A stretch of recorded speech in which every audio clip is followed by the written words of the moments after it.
ora ndean kok ora ono omah iki rantean. Iya, coke sing ndek coke. Sing ora coke ya ora Rabu.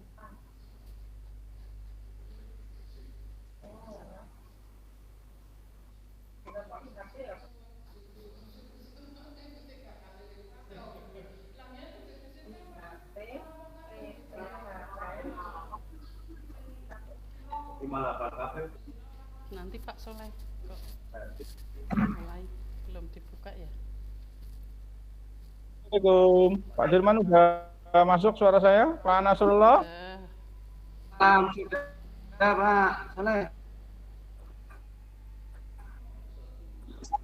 Mantap. Ibu silahkan mulai disiapkan laptopnya dan handphonenya. Kan ono SMS. Yang menyiapkan di pinggir jalan Pak Soleh, buatnya bocor sih.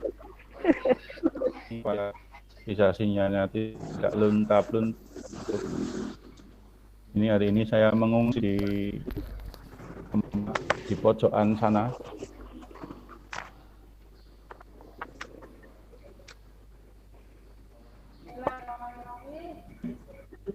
Halo, Aduh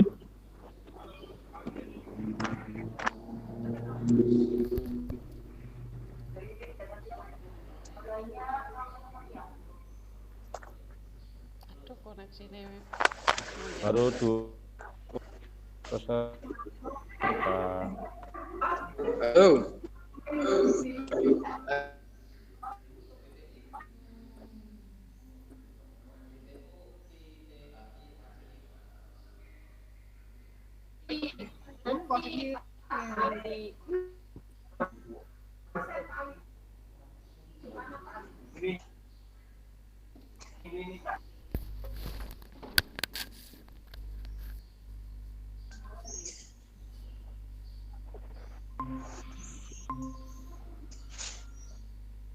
Halo, Assalamualaikum.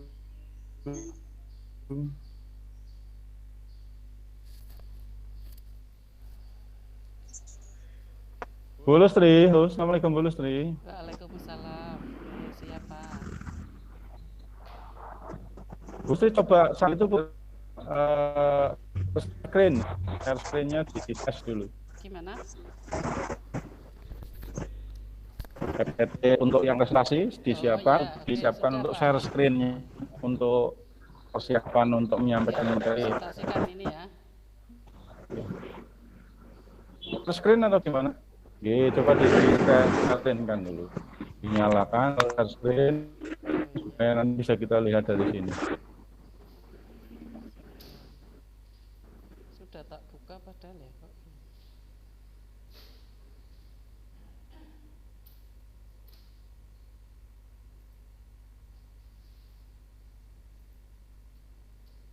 Allah. Pak Sampai di Lino. Halo. Halo, sampun muncul Pak. Tetap semangat. Suasana PKS. Proses Bu, ini proses nih. PowerPoint-nya. Oke, udah Pak.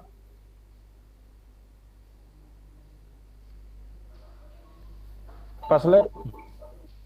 Sudah kelihatan Pak. Sudah Bu. Oke. Mohon dibukarin apa? Halo, yang lain sudah bisa disimak. Oke.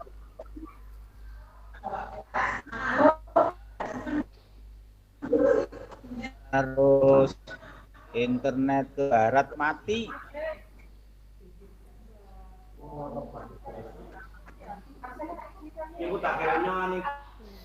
Ada yang bisa membantu. Paknya kuota gratisan dinar. Ini aku tetap soalnya aku L ada tembok besarnya. L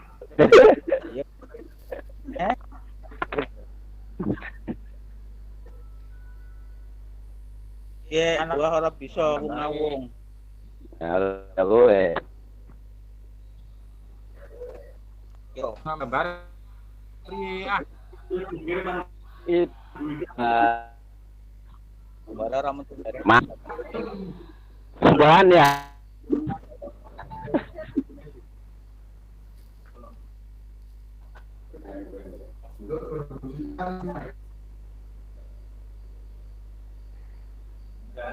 Halo. Halo Pak Andi, kok gambarnya munculnya langsung?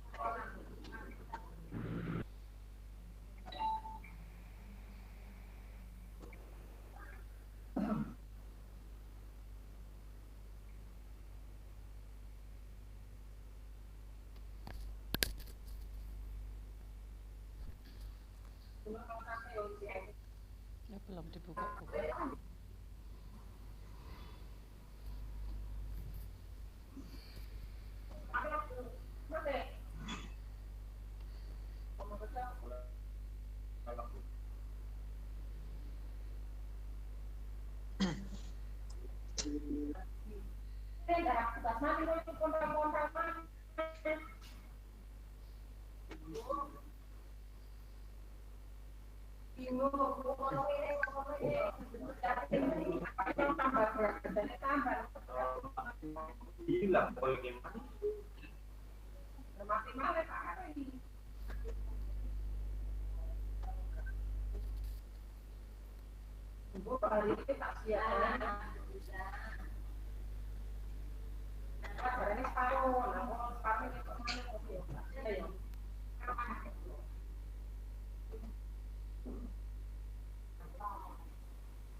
Belum dibuka-buka sih.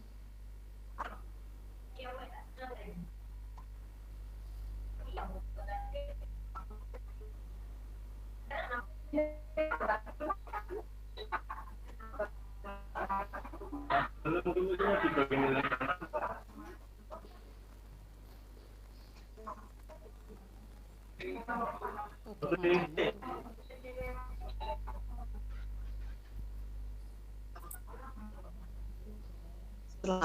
Soleh saya guru. Assalamualaikum warahmatullahi wabarakatuh.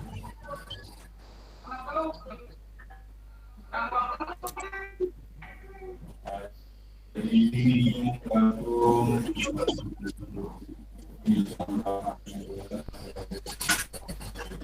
Sepi. Sumpel ki ora betah ora biasa.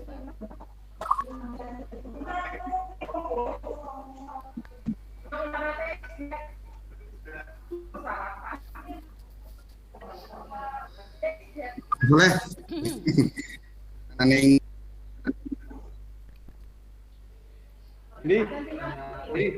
Kanan op toh. Siapa? Kamu mulai-mulai. Ngopi ra.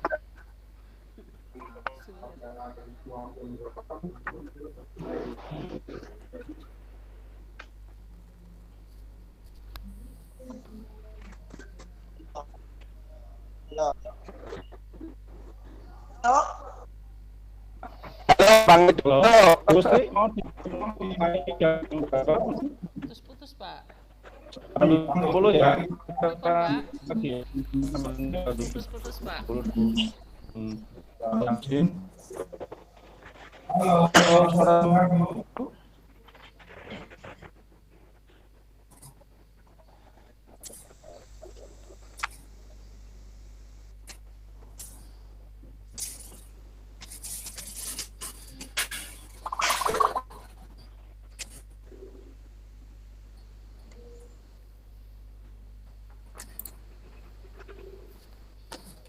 Halo.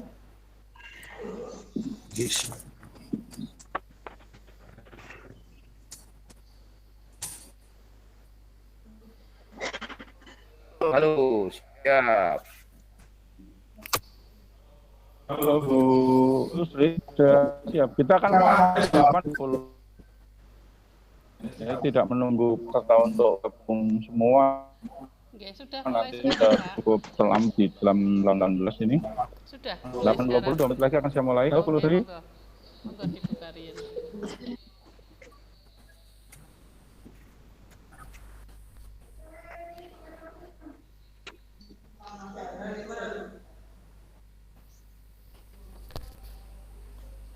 Alah. Aduh, ora. Lah iya. Pak Nanto. Akan nang foto apik. Siapa mikir sih om? Kabar gembili, kabar gembili. Gembil. Nang foto kan halus. Kasih kok Nang foto teman saya kok gembili wae lemu-lemu lah kaki sini. gembil. Ganti pada gembili wae Pak Haji. Apa pura apa yang dulu. Ono es brikek po. Materine dawa nemen pik loro sih. mereka tempat goblok ya. Oh ya, yang kotak-kotak nih mau nyopi gitu. Pak Haji. Digawe jadwal ora tinggal. Kayaknya lagi nabung. Ayo, Niki apa mulai jam? benar gue. Enggak semua kali tak pakai ini tak. Ini. Iya, Siap. Pak Soleh di situ. Ngantar. Halo, Putri. J, Pak. J. Sudah siap? J siap. Sawah. Oke. Sementara Ya. share screen-nya di off dulu. Saya akan mendokumentasikan semua peserta yang hadir di sesi ini. Untuk saya minta di stop terlebih dahulu. Ini sudah muncul. Stop dulu. Bapak Ibu, sebelum kita mulai, monggo untuk layarnya, untuk kameranya biar diaktifkan, biar saya dokumentasi. Pak Anton. Masudin. Siap-siap Pak gitu kok, caranya aktifkan. Pak Anan, siap-siap Mas Inspektur. Mau begitu. Aku masker Pak Nanto, aku bisa, yo wes. Kan di atas, yang masalah ini bukan Zoom.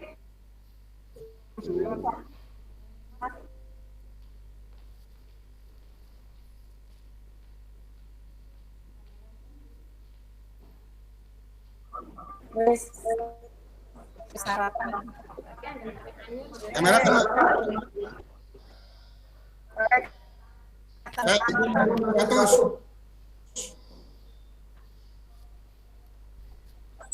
Pak Nanto untuk siap-siap screenshot. Iya.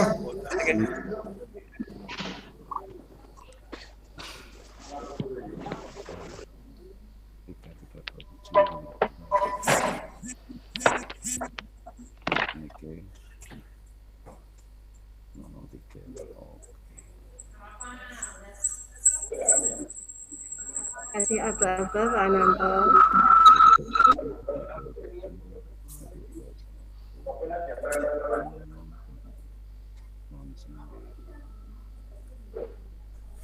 Gabung sekarang. Masuk.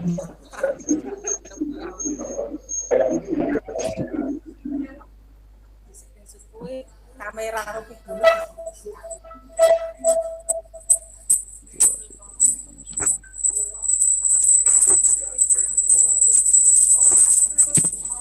Wah.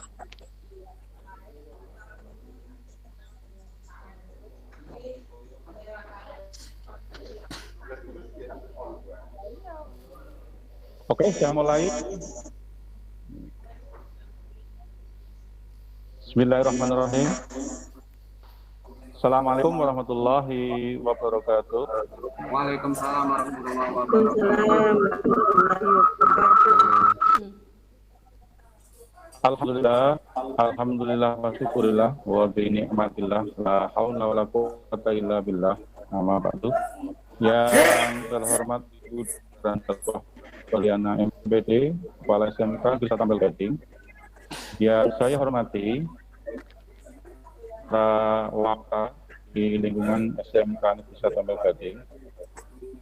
Dan yang saya hormati pula seluruh panitia IHT operasional sekolah SMK Negeri 1 Ampel Gading tahun 2021.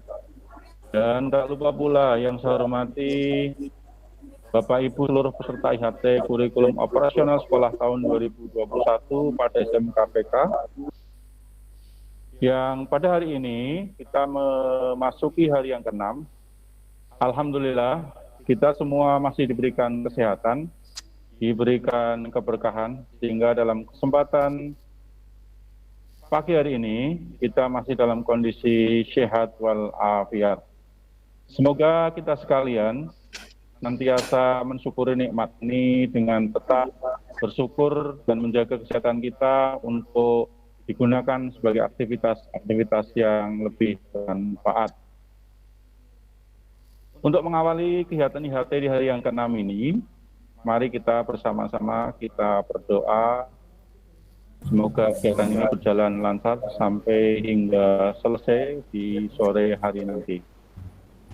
Berdoa di dalam hati masing-masing, di tempat lokasi masing-masing.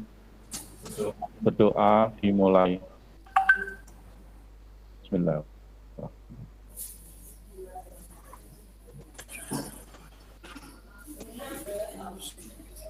Berdoa selesai.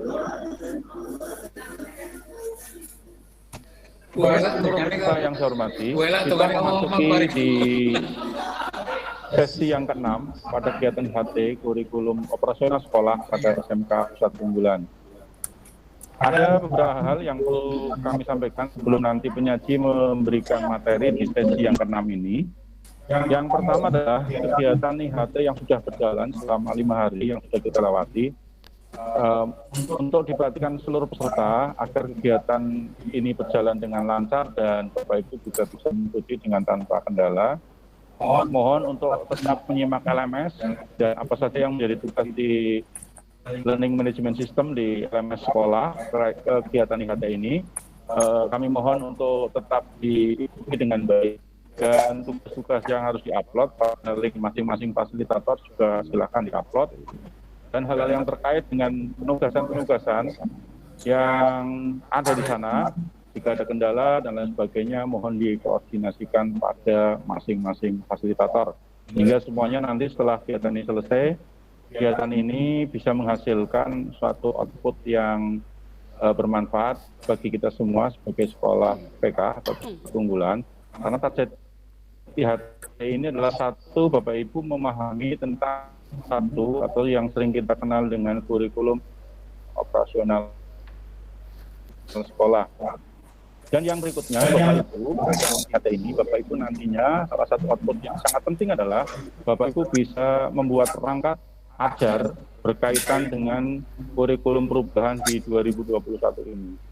Tentunya bukan hanya sekedar mengerjakan LMS selesai dengan progres 100%, itu juga penting, tapi yang lebih penting lagi adalah Bapak Ibu nantinya bisa membuat konsep kerangka pada masing-masing mapel di pelajaran yang Bapak Ibu ajarkan atau Bapak Ibu ampu di masing-masing mata pelajaran. Bagi kawan-kawan yang produktif, tentunya silahkan bisa ikuti secara komprehensif dari teman-teman di masing-masing jurusan itu nanti di masing-masing program keahlian, nanti bisa membedahnya dengan diskusi tentang bagaimana konsep kerangka kurikulum POS ini pada level produktif. Untuk normatif adaptif, silahkan bisa sesuaikan dengan kerangka-kerangka yang sudah disampaikan oleh masing-masing fasilitator pada materi IHT yang sudah kita ikuti ini. Demikian yang perlu harus Bapak Ibu cermati. Jangan lupa absen manual yang ada di masing-masing kelas silahkan ditandatangani, dan absen link sebagai laporan kegiatan ini secara digital silakan Bapak Ibu ikuti dengan mengisi link tersebut. Dan untuk kegiatan setiap harinya kami tetap merekamnya sebagai dokumentasi kegiatan ini bagi masing-masing peserta. Oke, sekali lagi saya minta untuk kameranya diaktifkan. Pak Ananto yang saya tugaskan untuk mengumpulkan dokumentasi. Siap. Oke, silakan Bapak Ibu diaktifkan. Silakan Pak Ananto yang menghitung sampai berapa kali, nanti setelah Kalau saya lanjutkan untuk berikan waktu sepenuhnya kepada Bu Lustri. Siap.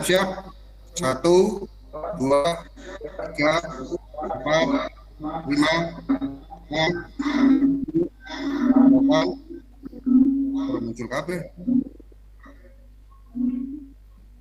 Monggo aktifkan kameranya.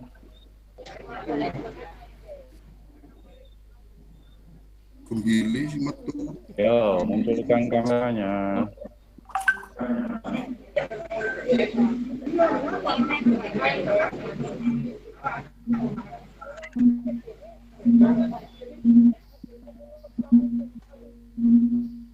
Satu, dua, oke.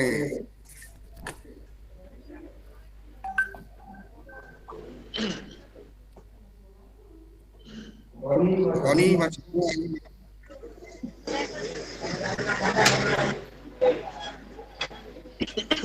Cukup Pak Nanto? Cukup? cukup. Oke, nanti kita akan ambil lagi di sesi terakhir. Sebelum closing nanti akan saya ambil lagi.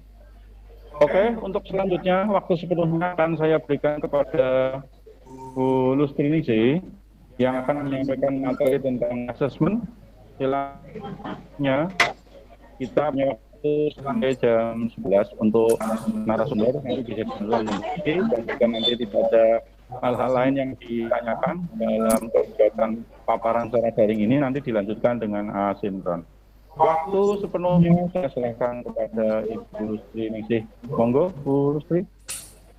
Nggih, Pak.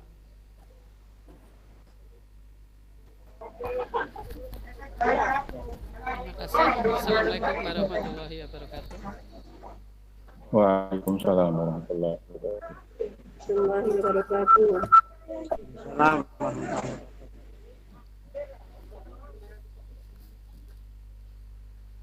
Bismillahirrahmanirrahim. Sebelumnya marilah kita panjatkan puji syukur kehadirat Allah Subhanahu wa taala yang telah memberikan rahmat hidayah serta inayahnya kepada kita semua dan juga memberikan kesehatan sehingga pada hari ini kita bisa bertemu dalam kegiatan IHT KOS SMK Negeri 1 Ampel Gading ya, SMK PK, dan kita doakan semoga yang lagi sakit segera sembuh ya. Yang kami hormati Kepala SMK Negeri 1 Ampel Gading Ibu Dr. Anda Lutfah Barliana MPD. Yang kami hormati pula semua panitia IHT KOS SMK PK dan juga Bapak Ibu semua peserta IHT SMK PK ya, IHT KOS SMK PK yang berbahagia. Pada hari ini saya akan sedikit memaparkan tentang asesmen ya. Asesmen pada sekolah penggerak ya. Oke, semuanya sudah bisa melihat ya paparan di layar bahwa asesmen sekolah penggerak itu ada 3 ya, yang diharapkan adalah ada asesmen diagnostik, ada asesmen formatif dan juga asesmen sumatif ya. Dalam asesmen diagnostik ada 2 yaitu asesmen diagnostik non kognitif dan asesmen diagnostik kognitif. Sekarang kita akan membahas tentang asesmen diagnostik.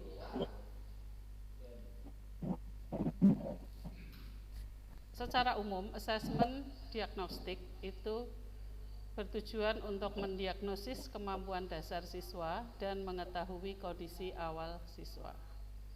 Ya, seperti yang tadi sudah disampaikan bahwa asesmen diagnosis ya itu dilakukan di awal pembelajaran.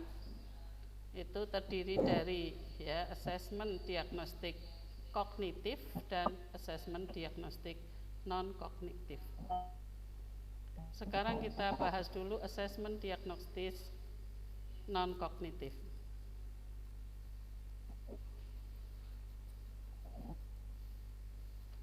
Ya, kata asesmen itu memang sudah familiar sekali ya bagi Bapak Ibu semuanya, karena semuanya mestinya sudah terbiasa untuk melakukan assessment ya. Tapi mungkin yang sering kali terlupakan untuk melakukan assessment diagnostik di awal pembelajaran ya. Terutama di sini assessment diagnostik non kognitif ya. Jadi tujuan assessment diagnosis atau diagnostik sama ya. Non kognitif itu yang pertama adalah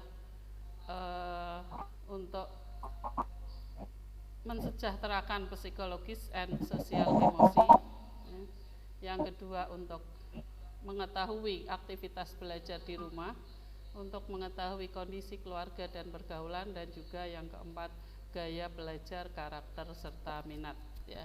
Yang semuanya itu nanti bermanfaat sebagai bahan refleksi bagi guru untuk menyusun pembelajaran yang menyenangkan dan mudah dipahami siswa. Tahapan asesmen diagnostik non kognitif ya, itu ada persiapan, pelaksanaan, dan tindak lanjut. Contoh kegiatan persiapan. Di sini yang pertama kita siapkan alat bantu gambar yang mewakili emosi ya, dengan menyertakan pertanyaan panduan ya. Contohnya yang pertama, misalnya pertanyaannya, apa yang sedang kamu rasakan saat ini ya, bagaimana perasaanmu saat belajar di rumah.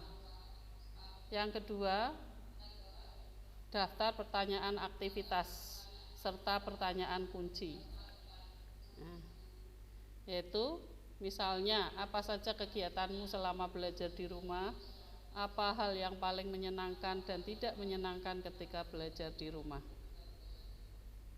ya, dan juga apa harapanmu.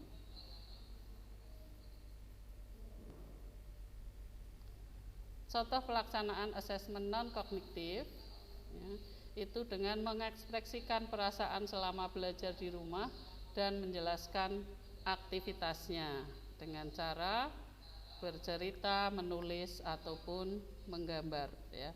Di sini strategi tanya jawabnya dipastikan pertanyaannya jelas dan mudah dipahami. Yang kedua, menyertakan acuan atau stimulus informasi yang dapat membantu siswa menemukan jawabannya. Yang ketiga, memberikan waktu berpikir kepada siswa sebelum menjawab pertanyaan.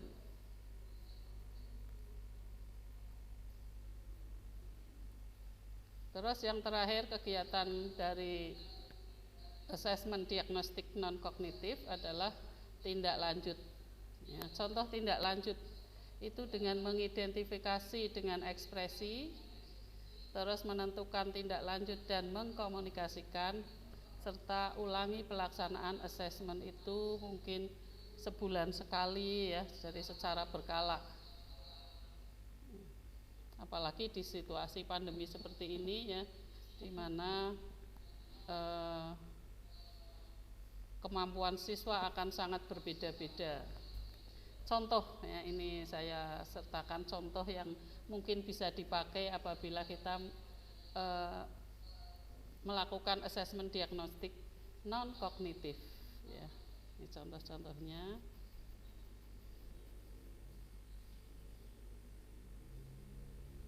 Ya, pertanyaannya seperti tadi, misalnya yang pertama biasanya ada 10 pertanyaan. Yang pertama, kegiatan apa yang sering kamu lakukan di rumah dengan senang hati dan terkadang sampai lupa waktu. Jadi biar mengerti kesenangan siswa itu apa.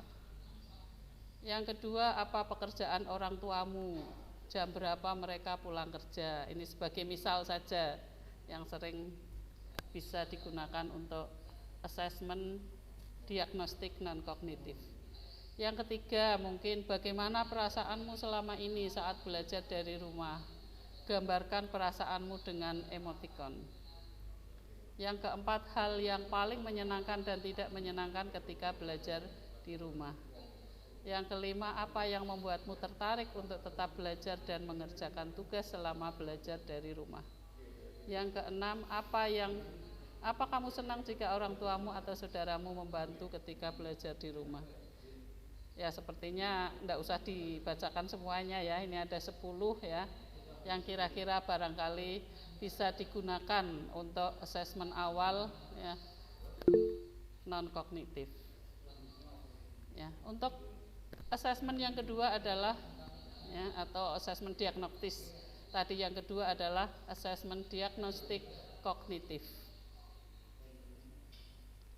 Untuk asesmen kognitif di sini digunakan untuk mengidentifikasi capaian kompetensi siswa, menyesuaikan pembelajaran dengan kompetensi rata-rata dan memberikan kelas remedial atau pelajaran tambahan bagi siswa yang ada di bawah rata-rata.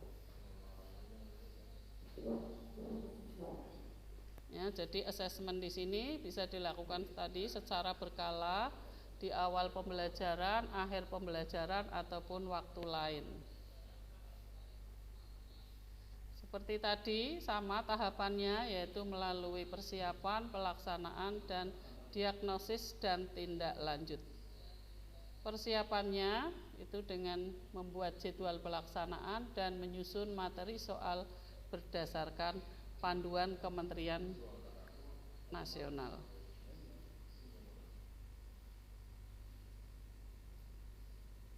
Contoh kegiatan persiapan dan pelaksanaan ya. Yang pertama tadi dibuat jadwal pelaksanaan asesmen ya, terus mengidentifikasi materi asesmen, terus kita menyusun pertanyaan sederhana yang terdiri dari 2 pertanyaan sesuai kelasnya, 6 pertanyaan dengan topik 1 kelas di bawahnya, dan 2 pertanyaan dengan topik 2 kelas di bawahnya. Jadi misalnya kita mengampu kelas 12, maka 2 pertanyaan di kelas 12 semester 1 ya. Terus 6 pertanyaan di kelas 11 ya dengan topik sesuai dengan materi kelas 11 dan 2 pertanyaan kelas 10.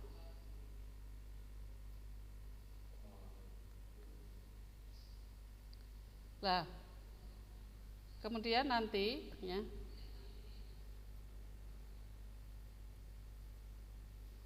contohnya dulu ya. Oke, contoh kegiatan tindak lanjut ya, mengolah hasil asesmen ya dengan membuat penilaian berdasarkan kategori, hitung rata-rata kelas ya. Terus yang kedua, membagi siswa menjadi 3 kelompok, yaitu siswa dengan nilai rata-rata kelas, siswa dengan nilai di bawah rata-rata, dan siswa dengan nilai di atas rata-rata. Yang ketiga, lakukan penilaian pembelajaran dan kemudian ulangi proses diagnostis tersebut secara berkala. Ya, siswa dengan rata-rata kelas akan diajar oleh guru kelas. Siswa 1 semester yang dengan kemampuan 1 semester di bawah rata-rata ya, jadi yang nilainya itu di bawah rata-rata, maka akan mendapatkan pelajaran tambahan dari guru kelas ya, jadi ini yang namanya berarti mendapatkan remedial.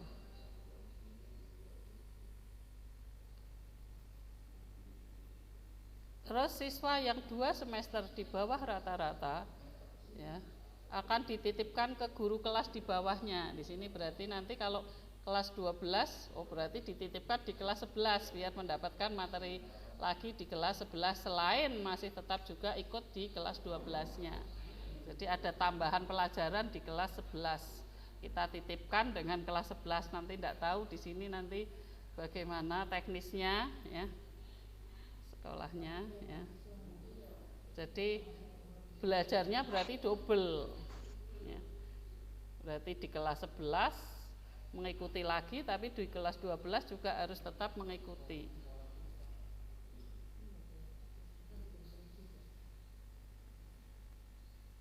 Ya, kemudian menyesuaikan tingkat pembelajaran dengan kemampuan.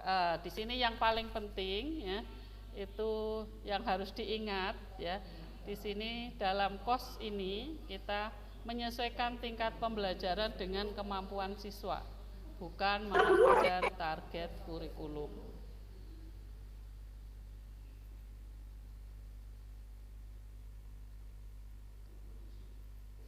Hasil diagnostik ya, itu digunakan untuk ya, bagi guru untuk menyesuaikan aktivitas ya, dan mengetahui kemampuan dasar.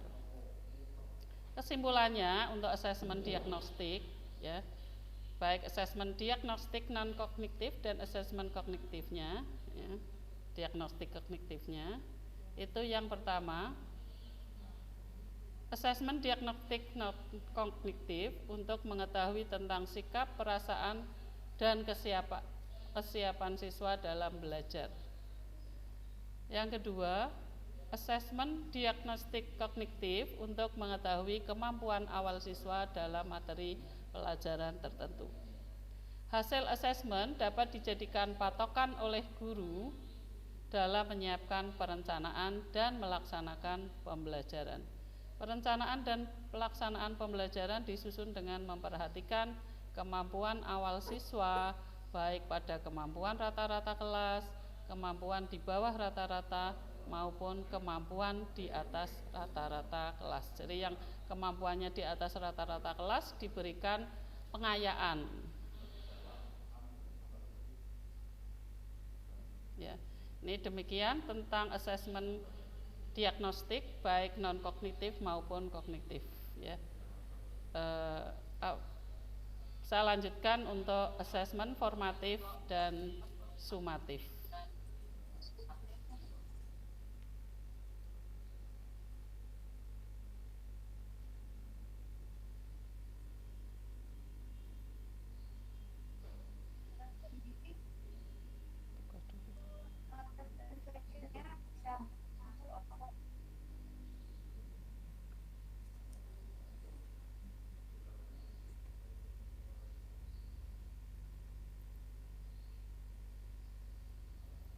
Oke, yang selanjutnya adalah asesmen formatif dan sumatif.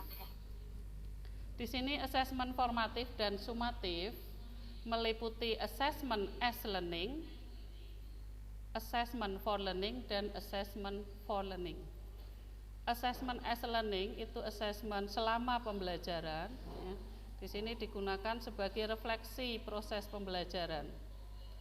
Assessment for learning. Ya, jadi assessment for learning itu dilakukan di akhir pelajaran ya, untuk perbaikan proses pembelajaran berikutnya. Jadi ini for learning ya, untuk proses kedepannya, untuk pembelajaran berikutnya. Dan assessment of learning itu evaluasi akhir ya, untuk evaluasi pada akhir proses pembelajaran yang biasanya berupa PAS ya, itu misalnya. Nah, ini yang disebut tes sumatif, yang biasanya kita sering sekali fokusnya pada asesmen sumatif. Padahal di sini yang diharapkan dalam KOS ini ya, dalam kurikulum penggerak ini, sekolah penggerak, di sini harapannya asesmen formatif itu mendapatkan proporsi yang lebih banyak ya. Jadi asesmen formatif di sini adalah assessment as learning dan assessment for learning. Jadi selama proses pembelajaran dan assessment untuk proses pembelajaran berikutnya.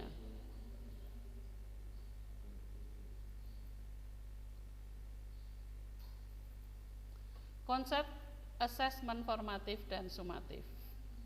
Assessment formatif itu adalah metode evaluasi yang dilakukan untuk evaluasi proses pemahaman murid, kebutuhan pembelajaran, dan kemajuan akademik selama pembelajaran. Asesmen formatif memantau pembelajaran murid dan memberikan umpan balik yang berkala dan berkelanjutan. Bagi murid, asesmen formatif berfungsi membantu murid mengidentifikasi kekuatan dan aspek yang perlu dikembangkan. Bagi guru dan sekolah, asesmen formatif berfungsi memberikan informasi mengenai tantangan apa saja yang dihadapi murid dalam proses pembelajaran, proyek, sehingga dukungan yang memadai dapat diberikan. Asesmen formatif dapat diberikan oleh guru, teman, ataupun diri sendiri. Asesmen sumatif, metode evaluasi yang dilakukan di akhir pembelajaran ya, yang sering sekali kita lakukan ya ini. Asesmen sumatif seringkali memiliki taruhan tinggi karena berpengaruh terhadap nilai akhir murid sehingga sering diprioritaskan murid daripada asesmen formatif. Umpan balik dari asesmen hasil akhir ini adalah atau sumatif ini dapat digunakan untuk mengukur perkembangan murid untuk memandu guru dan sekolah merancang aktivitas mereka untuk proyek berikutnya.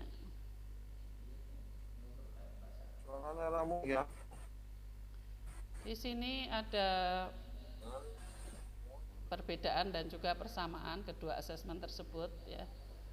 Jadi kalau asesmen formatif ya, untuk guru itu mengawasi pembelajaran murid, memastikan perkembangan murid dan juga mengecek pemahaman murid. Untuk murid mengevaluasi pembelajaran sendiri, membangun pengetahuan, mengidentifikasi kekuatan dan kelemahan, serta meningkatkan kemampuan.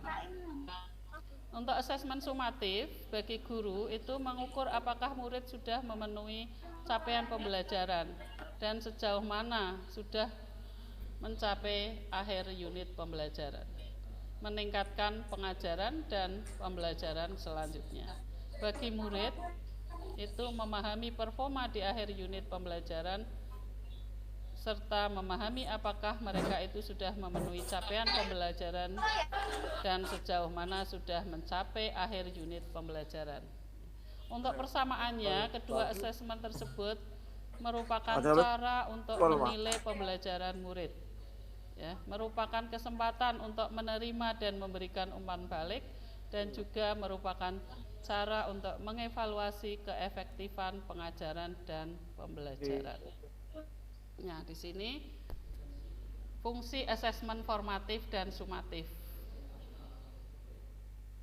Ini kondisi saat ini itu assessment of learning yang paling dominan dilakukan oleh guru itu asesmen sumatif ya. Padahal untuk harapan yang kurikulum baru ini, KOS ini itu mengutamakan assessment as learning dan assessment for learning dibanding assessment of learning. Jadi selama ini kita lebih mengutamakan assessment of learning. Nah, harapannya untuk KOS ini ya, kita lebih mengutamakan assessment of learning and for learning ya, dibanding assessment of learning.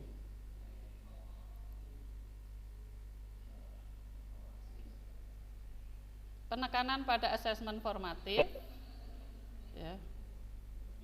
Fungsi asesmen formatif dan sumatif ya. Ya, ini tadi penting ya untuk diketahui kita bersama bahwa pada kurikulum ini guru diharapkan memberikan proporsi lebih banyak pada pelaksanaan asesmen formatif daripada menitik beratkan orientasi pada asesmen sumatif. Harapannya ini akan mendukung proses penanaman kesadaran bahwa proses itu lebih penting daripada sebatas nilai akhir.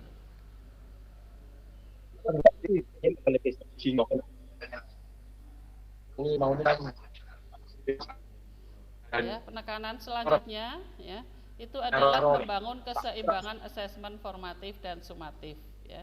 Jadi jumlah asesmen formatif sebaiknya lebih banyak daripada jumlah asesmen sumatif ya.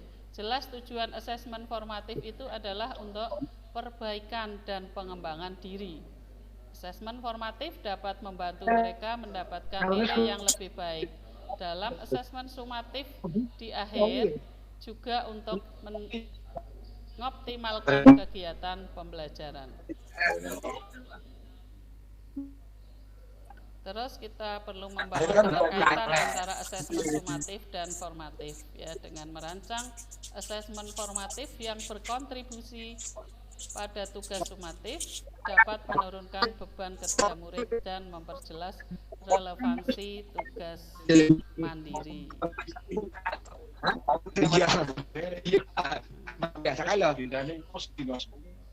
Selanjutnya, mengapa keseimbangan formatif dan sumatif itu penting? Nah, di sini mengubah paradigma belajar yang menitik beratkan pada nilai menjadi belajar, ya, yang menitik beratkan pada proses. Jika ketergantungan pada asesmen sumatif itu masih terjadi dengan umpan balik yang sedikit, maka dapat menghambat proses murid untuk mengalami pengetahuan.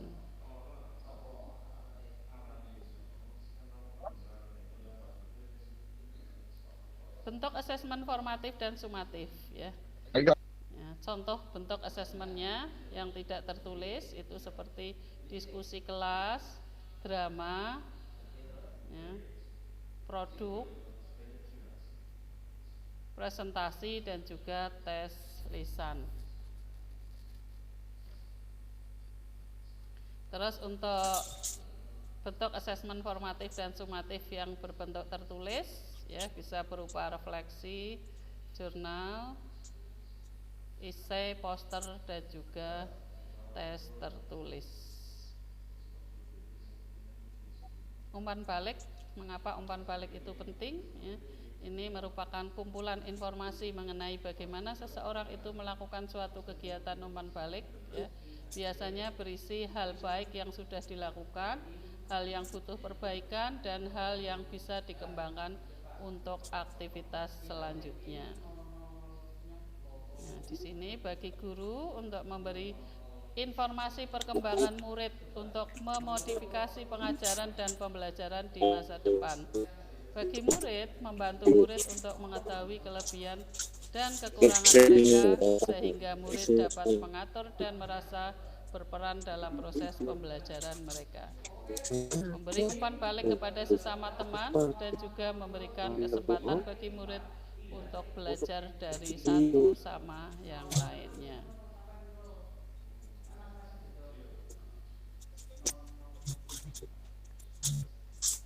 Sepuluh prinsip pemberian umpan balik, ya. Ada 10 prinsip di sini, ya, yang nanti sebenarnya bisa dibaca di materi LMS yang sudah disiapkan, ya, oleh panitia. Ya, nanti semua bisa di-download di situ. Ya, membuat umpan balik yang efektif, ya, harus terdiri dari feedback, ya, feed up, feedback, feed forward. Ya.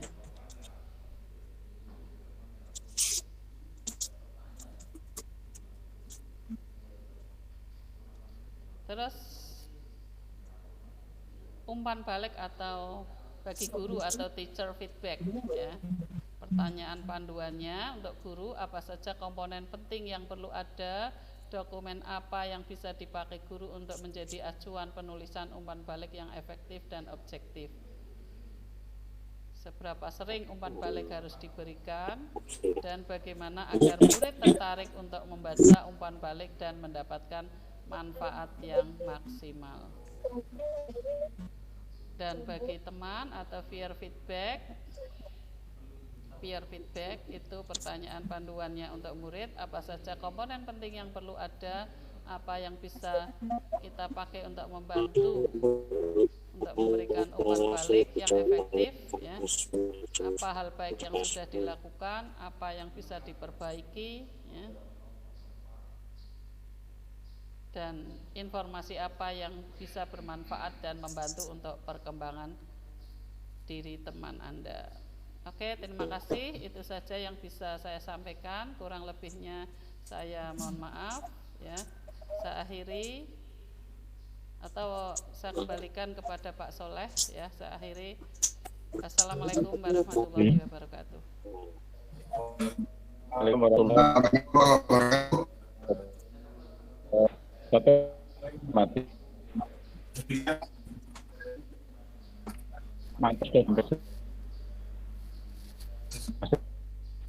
ketika Ibu yang nantinya Ibu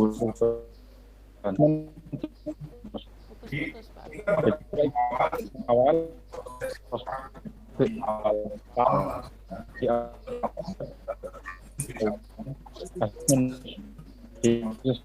fungsi ini Putus-putus ya. Untuk Ngeter ya. Pada- Ayo ngeter.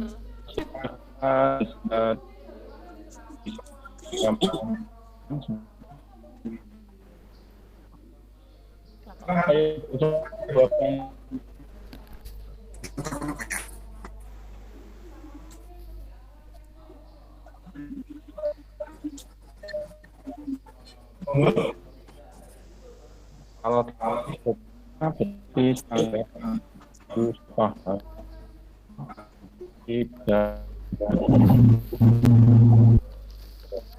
Saya tangan deh. minat Oh, Pak Edi. Ya, terima kasih Bu Lutfi terkait dengan asesmen diagnostik gitu ya. Ini sebetulnya sudah sering kami lakukan pada saat akhir semester itu. Jadi untuk dari apa ini kepuasan siswa terhadap pelaksanaan pembelajaran, apakah itu yang dimaksud atau gimana? Yang kedua, mau file yang dari indikator itu di share, jadi belajar lagi walaupun ini terus kan ketika buka portnya kan bisa lebih pengetahuan beli masih Pak langsung ditangkap saja. Oke, matur nuwun. Tadi Pak Edi yang pertama itu sudah biasa melakukan assessment di awal pembelajaran ya Pak Edi ya. Cuman mungkin yang Pembelajaran Bu. ya itu Ya, adalah diagnostik kognitif berarti. Mungkin yang belum dilakukan kita saat ini adalah assessment diagnostik yang non kognitif. Yang tadi untuk bisa mengetahui psikologis siswa dan emosi siswa, latar belakang keluarga. Walaupun mungkin ada juga yang sudah melakukan, tapi mungkin melakukannya tidak berkala. Harapannya di sini bisa dilakukan sebulan sekali paling tidak, atau berapa 3 bulan sekali atau bagaimana untuk mengetahui kondisi siswa selanjutnya, ada permasalahan apa. Nanti dari asesmen diagnostik non kognitif yang kita lakukan itu akan memberikan pengetahuan bagi kita tentang siswa, di mana siswa itu mungkin mempunyai permasalahan yang berbeda-beda, kondisi keluarganya bagaimana dan sebagainya. Ya, itu memang sudah dilakukan mungkin sebagian ya oleh Bapak Ibu semuanya ya, terutama yang untuk diagnostik kognitif itu yang hubungannya dengan kognitif. Mungkin yang masih kurang kita lakukan itu yang non kognitif itu Pak Edi. Ya, itu yang pertama. Yang kedua untuk masalah apa tadi? Materi ya? yang kedua materi ya. Iya, materinya kan sebenarnya sudah ada semua di LMS. Untuk yang presentasi ini kalau mau nanti juga saya share juga boleh. Tapi biasanya sudah di-share oleh panitia itu. Ya.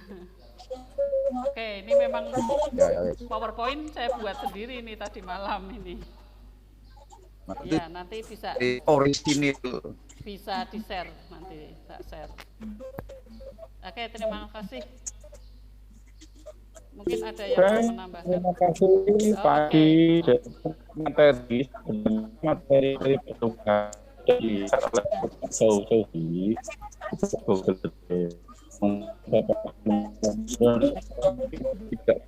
mungkin tidak.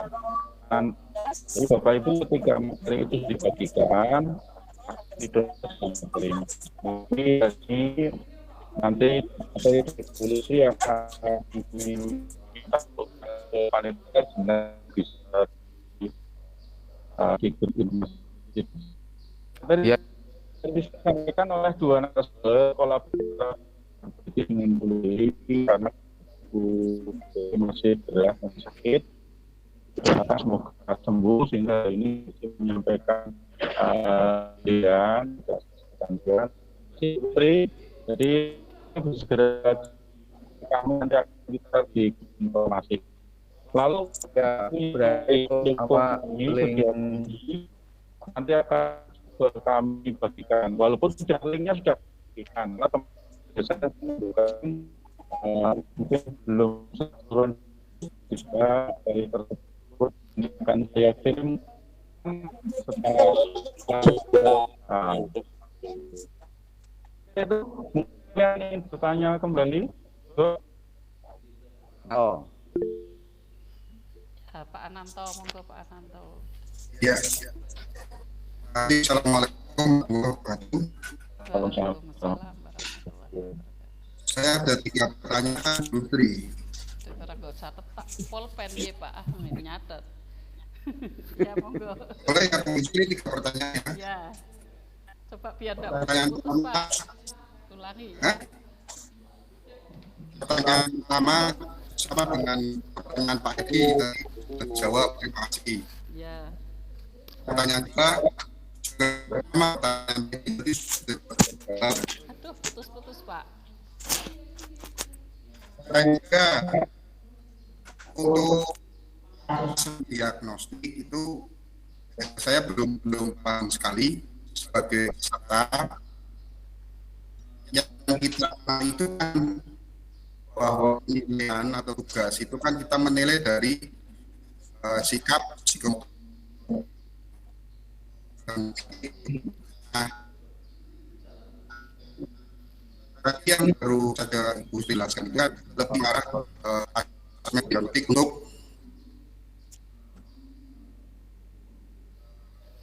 ingin bahasa lebih yang sikap dan psikomotorik begitu. Dengar?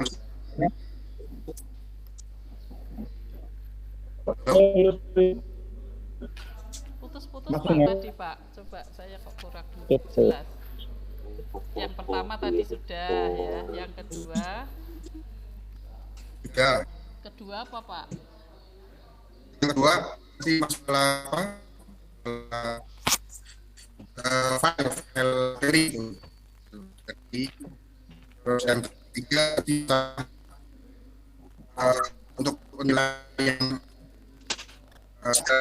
psikomotorik itu kalau nggak salah jelaskannya kognitifnya itu, yang sikap dan psikomotoriknya itu yang belum pahami itu. Yang kedua Saya kira itu ya. Yang kedua jawab tadi. Saya kan ada pertanyaan. Yang ketiga ya.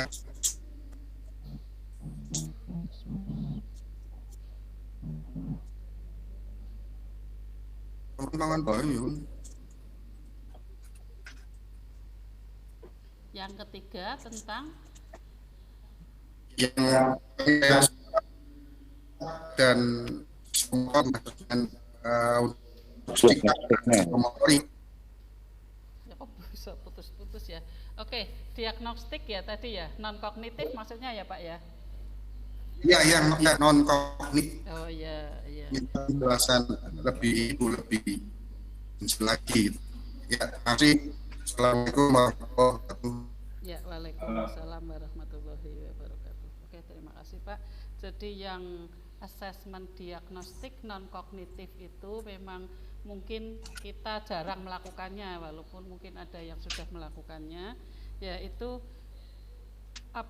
terutama sekali di masa PJJ seperti ini, itu kita perlu sekali untuk membuat asesmen diagnostik non kognitif tersebut ya, untuk mengetahui tadi ya, psikologis dan sosial emosi siswa, aktivitas siswa selama belajar di rumah, kondisi keluarga dan pergaulan, serta nanti untuk mengetahui gaya belajar, karakter serta minat siswa. Ya, jadi tadi bisa menanyakan tentang mungkin apa yang sedang kamu rasakan sekarang ya. Tadi kan sudah ada contoh-contohnya ya. Contohnya tadi misalnya kegiatan apa yang sering kamu lakukan di rumah dengan senang hati, yang membuat kamu senang atau ya, yang sehingga kalian itu lupa waktu. Nah, itu nanti untuk mengetahui kesenangan siswa. Nanti dari hasil jawaban mereka itu kalau ada emotikon atau hal-hal yang negatif, itu kita perlu diskusikan dengan wali kelas, dengan kepala sekolah, atau bahkan nanti dengan orang tuanya. Jadi dari jawaban-jawaban siswa itu tidak ada yang benar, tidak ada yang salah, karena itu tentang diri siswa, masing-masing siswa sendiri.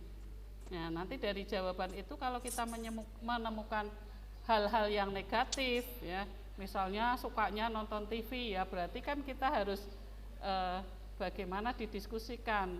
Anaknya mungkin kita panggil, ya, dinasehati bahwa mungkin kita bisa misalnya main game, ya, misalnya paling suka main game sampai lupa waktu, ya, berjam-jam bahkan pokoknya sudah suka sekali, maka nanti permapel kan, mungkin disesuaikan dengan permapelnya. Oh mungkin, oh kalau begitu, kalau bahasa Inggris perlu dikasih game yang hubungannya dengan bahasa Inggris. Oh untuk vocabulary, oh kamu coba main game vocab ini. Ya, jadi diberi alternatif yang bisa membuat siswa itu senang tetapi tetap belajar. Mungkin itu Pak salah satunya.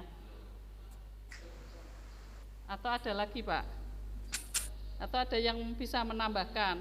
Terus misalnya ada masalah dengan orang tua. Ya, jadi tadi pokoknya intinya kalau ada hal-hal yang negatif dari jawaban siswa itu hendaknya nanti kita tindak lanjuti dengan cara mungkin memanggil orang tuanya, kita diskusikan dengan teman-teman di sekolah bagaimana pemecahannya, ya. Kemudian siswanya juga dilakukan pembimbingan lah sehingga nanti anak itu bisa merasa nyaman, ya, dan senang untuk mengikuti pelajaran kita, disesuaikan permapelnya, karena ini harapannya ya mungkin bisa dilakukan jadi satu atau permapel ini, ya. Karena kan mungkin kesukaan siswa beda-beda. Nah nanti diarahkan sesuai mapelnya. Oh kalau bahasa Inggris karena sukanya main game, saya kasih untuk game yang bisa online maupun offline untuk memperbanyak vocabulary anak. Nah, mereka akan senang berulang kali itu. Ya salah satunya mungkin itu. Oke, kira-kira ada yang mau menambahkan atau ada pertanyaan lain, monggo. Oke, terima kasih Bu Rusdi. Jika tidak ada pertanyaan seperti ini dalam lagi, dilanjutkan dengan materi yang ada di LMS. Silakan Bapak Ibu memasuki materi pada pertemuan hari ke-6. Di sana Bapak Ibu bisa menyimak alur dari yang telah diproses di asesmen tentang kurikulum 2021. Jadi ketika Bapak Ibu menyimak, silakan dibaca dari mulai dan mendiagnosis lagi. Nah, tentunya eksplorasi konsep dan nanti di situ ada beberapa poin langsung perlu diinformasikan Bapak Ibu untuk bagian LMS untuk kotak yang khusus yang sebelah kanan dulu bisa tersentak atau Newscom akan mencari progres saya nanti setelah Bapak Ibu mengerjakan semua penugasan yang ada di LMS. Jadi Bapak Ibu yang sudah sempat membuka rekening silakan bisa dibuka rekeningnya, terus dilanjutkan diskusi di ruang kelas masing-masing. Seperti itu ya, Bu Sri. Monggo yang lain mungkin ada yang mau menambahkan sumber dari fasilitator seperti Pak Supron, Bu Eko, Bu Pilasi ataupun yang lainnya, mungkin barangkali bisa menambahkan. Saya ingin menggarisbawahi bahwa asesmen diagnostik itu sangat penting supaya Bapak Ibu itu memiliki gambaran awal tentang kondisi siswanya setelah Ibu mampu.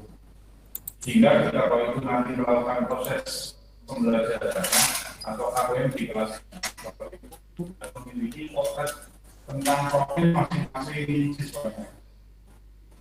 Ini tentunya bukan program yang mudah, ini bukan menjadi untuk melakukan pola diagnostik yang kita nanti akan lakukan. Nah, nanti itu kognitif maupun itu membutuhkan perencanaan yang baik. Asesmen ini bisa menjadikan membuat strategi dan pembelajaran yang akan di lapangan. Pembelajaran itu merupakan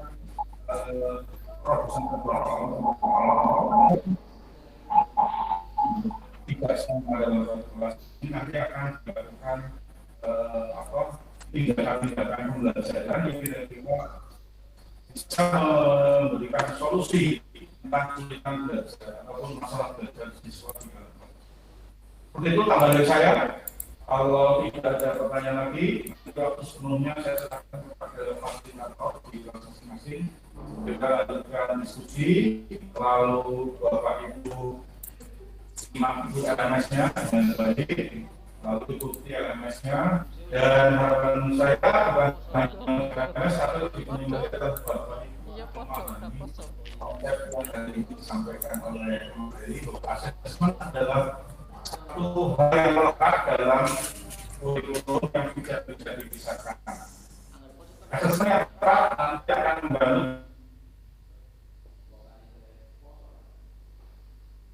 yang telah Bapak Ibu lakukan. Demikian dari saya.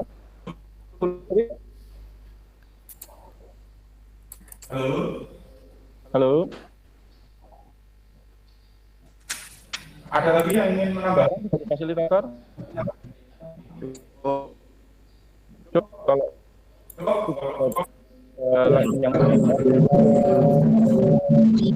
untuk sesi materi secara sinkron melalui meeting online ini belum diakhiri, kami minta kembali Bapak Ibu untuk mengaktifkan kameranya Ibu untuk kami ambil dokumentasinya. Untuk men-screenshot. Ya.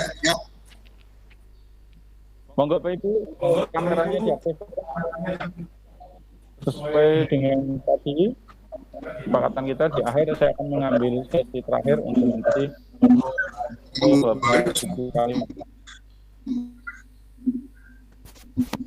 Silakan Pak, untuk beberapa dia ada.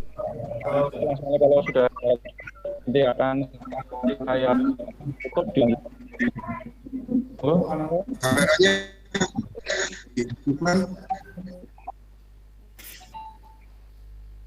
Kameranya kamera itu sebelum foto apa ya?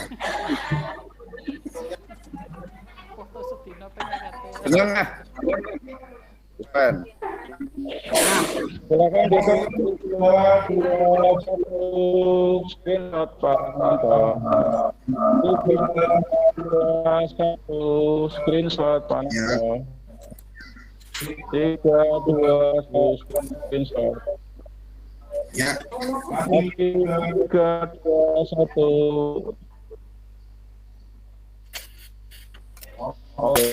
Lagi diambil gambarnya. 3, 2, 1. Ya. Oke. Sekali lagi terima kasih Bapak Ibu untuk materi ini yang Bapak Ibu ikuti secara daring online. Apa yang disampaikan oleh materi bisa memberikan gambaran awal. Nanti untuk lebih dalamnya dan untuk bisa mengikuti yang ada di learning masing-masing. Dan terima kasih kepada istri yang telah materi. Semoga apa yang telah disampaikan nanti bisa memberikan manfaat buat yang dan memberikan gambaran awal tentang asesmen. Saya selaku moderator host di penyampaian materi secara daring sesi hari ini yang 6. Mohon maaf saya kurang, dan waktu 10 menit setelah saya tutup dan saya closing untuk meeting hari ini dilanjutkan dengan hasil kelas masing-masing. Terima kasih. Mari kita tutup untuk ini secara singkat dengan bacaan hamdalah. Alhamdulillah. Dan di 10 akhiri. Assalamualaikum Waalaikumsalam warahmatullahi wabarakatuh. Alhamdulillah.